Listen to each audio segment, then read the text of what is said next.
ناظرین، آج کا موضوع جو ہے وہ ہے کیا پاکستان میں کبھی سیاسی استحکام ہو سکتا ہے؟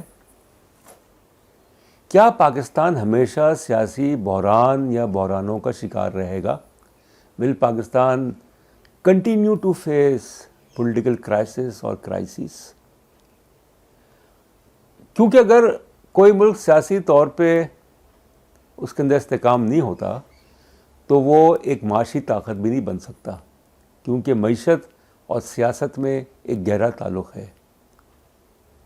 سیاسی انتشار جو ہے وہ کبھی بھی کسی ملک کی معاشی ترقی میں فائدہ مند ثابت نہیں ہو سکتا۔ کوئی مثال ہی نہیں ہے کہ ایک ملک جو ہے وہ سیاسی طور پہ جو ہے وہ انتشار کا شکار ہے، عدم استحکام کا شکار ہے، بحران کا شکار ہے، اور وہ معاشی طور پہ ترقی بھی کر رہا ہے۔ ایسا ممکن نہیں ہے۔ تو چار باتیں جس پہ میں زور دوں گا آج۔ پہلی تو یہ ہے کہ پس منظر میں اگر دیکھا جائے کہ پاکستان کی پوری تاریخ بھری پڑی ہے سن 47 سے لے کے اب تک، فرام کرائسس ٹو کرائسس، ایک بحران، دوسرا بحران، تیسرا بحران، جو مختلف ایشوز ہیں، جو مسائل ہیں عوام کے، وہ پس پردہ چلے جاتے ہیں۔ کہ سن 47 سے لے کے اب تک کی جو پاکستان کی تاریخ ہے، اس میں تو یہی نظر آتا ہے کہ جو سیاسی جماعتیں ہیں وہ سمجھداری کا مظاہرہ نہیں کرتی، جو پاکستان کی اشرافیہ ہے وہ سنجیدگی کا مظاہرہ نہیں کرتی۔ پھر اس کے علاوہ جو بیوروکریسی اور جو فوج ہے اور عدلیہ، یہ تین بڑے ادارے جو ہیں، ان اداروں نے یہ کوشش نہیں کی سنجیدگی سے کہ ملک میں جو سیاسی عمل ہے اس کو تقویت پہنچائی جائے، اور تبھی پاکستان میں 4 دفعہ فوجی مداخلت ہوئی اور اقتدار جو ہے وہ اس پہ قبضہ کیا گیا۔ یعنی 73 سال کی پاکستان کی تاریخ جو ہے اس میں سے آدھا عرصہ جو ہے وہ تو فوجی یا نیم فوجی حکمرانی رہی ہے۔ سیاسی جماعتیں جو ہیں میرے خیال میں وہ سیاسی جماعتیں نہیں ہیں، they are not political parties. یہ موروثی جماعتیں ہیں، یہ فیوڈمز ہیں، کیونکہ پاکستان ابھی بھی ایک فیوڈل ٹرائبل اسٹیٹ ہے۔ جو سوچ ہے وہ جاگیردارانہ سوچ ہے، جس میں برداشت کی کوئی بخت نہیں، انٹالرنس۔ جو سوچ ہے وہ مفاد پرستانہ سوچ ہے، بدعنوانی کی سوچ ہے۔ تو اس لیے جو آج حالات جس سمت جا رہے ہیں، پاکستان ڈیموکریٹک موومنٹ PDM جو بنی اکتوبر میں، اس نے واضح طور پہ کہہ دیا ہے کہ جنوری کے مہینے میں وسط جنوری تک جو حکومت ہے پاکستان تحریک انصاف کی، جس کو وہ کہتے ہیں، اسے مسلط کیا گیا ہے، سلیکٹرز نے اس کو مسلط کیا، ایک ڈیپ اسٹیٹ نے مسلط کیا۔ ایک ڈیپ اسٹیٹ وہ ریاست ہوتی ہے جس میں کہ جو اختیارات ہیں وہ کچھ اداروں کے پاس ہوتے ہیں، وہ عوام کے پاس نہیں ہوتے، وہ پارلیمنٹ کے پاس نہیں ہوتے، وہ کچھ افراد کے پاس ہوتے ہیں۔ تو وہ ڈیپ اسٹیٹ بنتا ہے۔ تو وہ ڈیپ اسٹیٹ جو ہے اس کی کوشش یہ ہے کہ پاکستان میں جمہوریت پنپنے نہ پائے، سیاسی پارٹیوں کو بنانا، سیاسی پارٹیوں کو توڑنا، یہ اس ڈیپ اسٹیٹ کا کام ہے۔ اور ڈیپ اسٹیٹ جو ہے وہ صرف پاکستان میں نہیں ہے، وہ دنیا کے کئی ممالک میں ہے، جہاں پہ فوجی عملیاتیں رہی ہیں، نیم فوجی عملیاتیں رہی ہیں، جہاں پہ جو سویلین جو ادارے ہیں وہ زیر اثر ہیں اس ڈیپ اسٹیٹ کے، جس کے ہاتھ بہت لمبے ہیں، جس کی جو پہنچ ہے وہ ہر جگہ ہے، مگر وہ ریاست یہ نہیں سوچتی کہ جو اس کے اقدامات ہیں اس سے ملک کو نقصان ہوتا ہے، اور بہت زیادہ نقصان ہوتا ہے۔ تو پی ڈی ایم کا یہ کہنا کہ جنوری کے وسط تک جو ہے یہ حکومت ختم ہو جائے گی، اور یہ پہلی دفعہ نہیں ہوا، اپوزیشن پارٹیز نے پہلے بھی ایسا، عمران خان صاحب نے کیا، دھرنا دیا، 100 دن سے اوپر کا دھرنا دیا، اور اس میں کوشش کی کہ کسی طریقے سے پی ایم ایل این کی گورنمنٹ جو ہے، جو وہ خود کہہ رہے تھے کہ وہ دھاندلی کی پیداوار ہے، وہ حکومت جو ہے اس کو ختم کی جائے، بدولت طاقت ختم کر دی جائے۔ وہ ناکام ہو گئے، وہ نہیں ہو سکا۔ اب پھر کوشش کی جا رہی ہے کہ چونکہ جو حکومت ہے جو اور اس کے جو الائز ہیں پاکستان تحریک انصاف کے، 2.5 سال میں تقریباً 2.5 سال میں وہ عوام کے مسائل کو حل کرنے میں بری طرح ناکام ہوئے۔ مہنگائی عروج پہ ہے، یعنی انڈے جو ہیں وہ اگر 200 روپے درجن ہو جائیں، ٹماٹر آج میں پڑا تھا وہ بھی تقریباً 200 روپے کلو تک پہنچ گئے۔ اشیاء خوردنوش مطلب معمولی جو کہ عام آدمی، غریب آدمی کی، آٹا، دال، چاول، بجلی کا بل، پانی کا بل، پانی تو خیر وہ تو کسی کے یہاں آتا ہے کسی کے نہیں آتا، ٹینکروں سے خریدتے ہیں وہ، گیس کا بل، یہ جو 22 کروڑ عوام ہیں ان کی سکت سے باہر ہو گئی ہے۔ تو اس لیے پی ڈی ایم کا یہ کہنا ہے کہ یہ موقع اچھا ہے، بجائے اس کی بجائے کہ مطلب اس کے باوجود کہ ملک میں جو ہے وہ پینڈیمک کرائسس ہے، کرونا وائرس ہے، یہ ہے وہ ہے، ایسا ہے ویسا ہے، اور ہم جو ہیں اس حکومت کو گھر بھیج دیں گے۔ مگر وہ یہ بھول گئے کہ جو بحران ہے جو یہ پیدا کرنے کی کوشش کر رہے ہیں، اس کا ایک آئینی طریقہ بھی ہوتا ہے حکومت کو گھر بھیجنے کا۔ حکومتیں جو ہوتی ہیں وہ، یا نظام جو ہوتا ہے وہ نہیں بدلتا جلسے جلوسوں سے، ہڑتالوں سے، یا لانگ مارچ سے، یا دھرنوں سے، ایسا نہیں ہوتا۔ اگر آپ کو آئینی طریقہ اختیار کرنا ہے جو کہ آئین میں لکھا ہوا ہے کہ آپ ایک عدم اعتماد کی تحریک لے کے آئیں قومی اسمبلی میں پرائم منسٹر کے خلاف، اور اگر آپ کو اکثریت ہے تو پھر آپ کامیاب ہو گئے۔ مگر یہ کہ زبردستی جلسے کے ذریعے، جلوس کے ذریعے، لانگ مارچ کے ذریعے جو ہے مجبور کرنا کہ کوئی اقتدار چھوڑ دے، تو وہی ہوتا تھا، وہی ہوگا شاید ہو جو کہ 1969 میں ہوا جب ایوب خان صاحب کے خلاف تحریک چلی۔ تو بجائے اس کے کہ وہ اقتدار جو منتقل کرتے یا جو اپنے اختیارات منتقل کرتے، قومی اسمبلی کے اسپیکر کو انہوں نے دعوت دے دی یحییٰ خان صاحب کو جو کمانڈر ان چیف تھے کہ وہ مارشل لا لگا دیں۔ 1977 کی تاریخ آپ دیکھ لیں، پڑھ لیں کہ بھٹو کے خلاف تحریک چلی کہ دھاندلی ہوئی مارچ کے 77 کے الیکشنز میں، کیا ہوا؟ ملک میں طویل ترین مارشل لا لگ گیا، 8 سال تک مارشل لا رہا۔ اس کے بعد اب سوال یہ ہے کہ جو بحران ہے وہ کیسے حل کیا جائے؟ کہ لاہور کا جلسہ،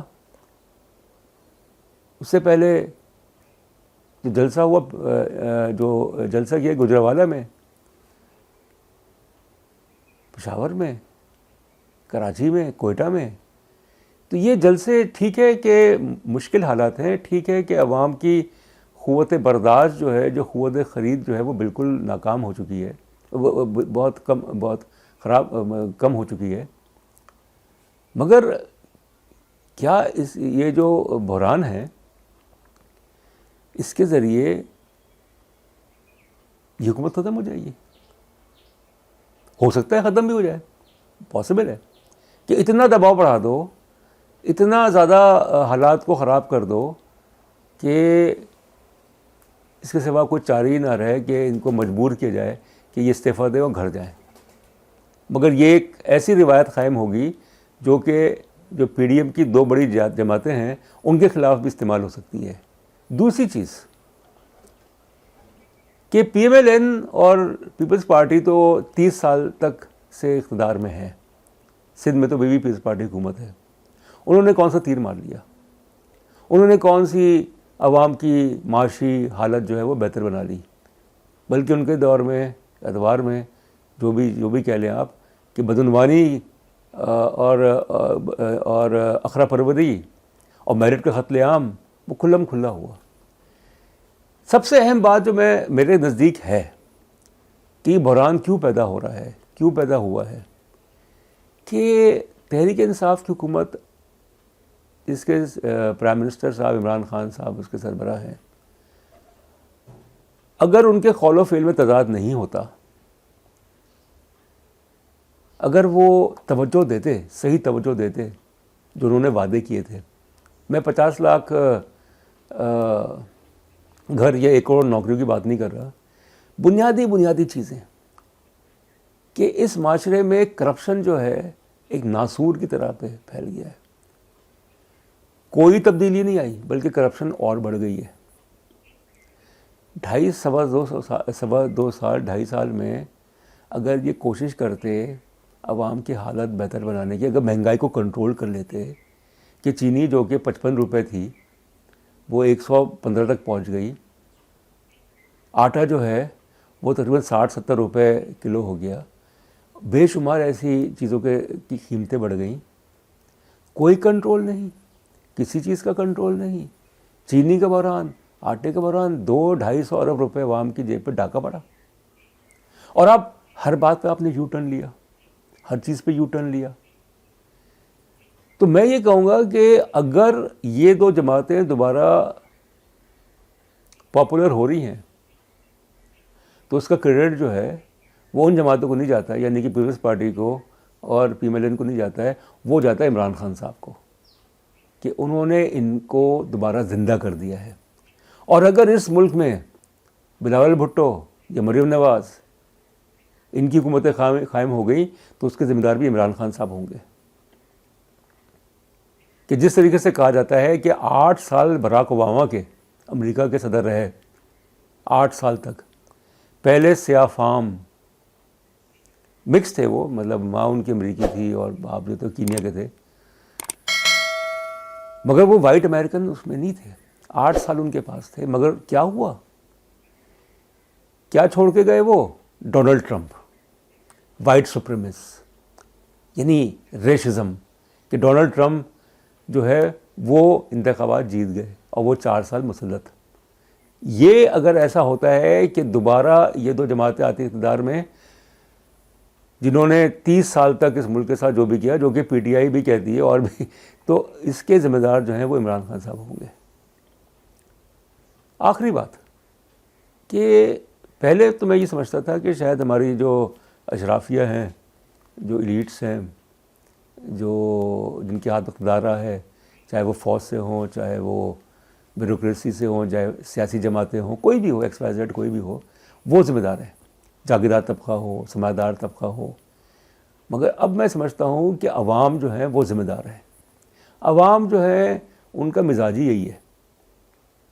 میں تو بڑے کھل کے کہوں گا کہ پاکستان کے 22 کروڑ عوام جو ہیں وہ ذمہ دار ہوں گے کہ اگر دوبارہ یہاں پہ موروثی سیاست، موروثی طرز حکومت جو ہے دوبارہ قائم ہوتا ہے، کہ کوئی یہ تو پوچھے PMLN کہ جو شریف فیملی ہے یا زرداری کی جو خاندان ہے، جو بلاول بھٹو ہیں، مریم نواز ہیں، کیا انہوں نے کوئی نوکری کی؟ کیا انہوں نے محنت کی؟ کیا انہوں نے خون پسینے کی کمائی کی؟ نہیں کی. تو ان کے پاس اربوں روپے. کہ آصفہ بھٹو صاحبہ جو ہیں وہ چارٹرڈ فلائٹ سے ملتان کے جلسے میں جاتی ہیں، اور عوام جو ہیں وہ ولنریبل ہیں کہ ان کو وائرس لگ جائے گا، پینڈیمک کا، کرونا وائرس لگ جائے گا، اس کی کوئی فکر نہیں. یہ عوام، اس ملک کے بدقسمتی سے جو عوام ہے ان میں شعور کی کمی ہے. یہ لوگ جو ہیں یہ پسند کرتے ہیں درباری کلچر، یہ پسند کرتے ہیں ان لوگوں کو جو کہ استحصال کرتے ہیں، جو کہ لوٹ مار کرتے ہیں، ان کو دوبارہ اقتدار میں لے کے آتے ہیں. جیسے کہ سندھ میں ہوا کہ پیپلز پارٹی کی 15 سال سے تقریباً حکومت، 12 سال سے کون سی ایسی ترقی کر لی. پنجاب میں جو ترقی ہوئی وہ مخصوص علاقوں میں ہوئی.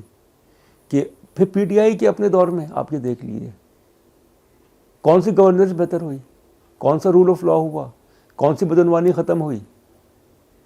اور پھر یہی ہوتا ہے کہ باتیں کی جاتی ہیں عوامی مفاد کے لیے، باتیں کی جاتی ہیں کہ بھئی تبدیلی لے کے آئیں گے، مدینہ کی ریاست لے کے آئیں۔ کیا عمران خان صاحب نے کبھی کوئی خریداری کی؟ آٹے کی، سبزی کی، دال کی اور چیزوں کی، عام آدمی جو خریداری کرتا ہے، کیا انہوں نے کبھی پبلک ٹرانسپورٹ میں سفر کیا؟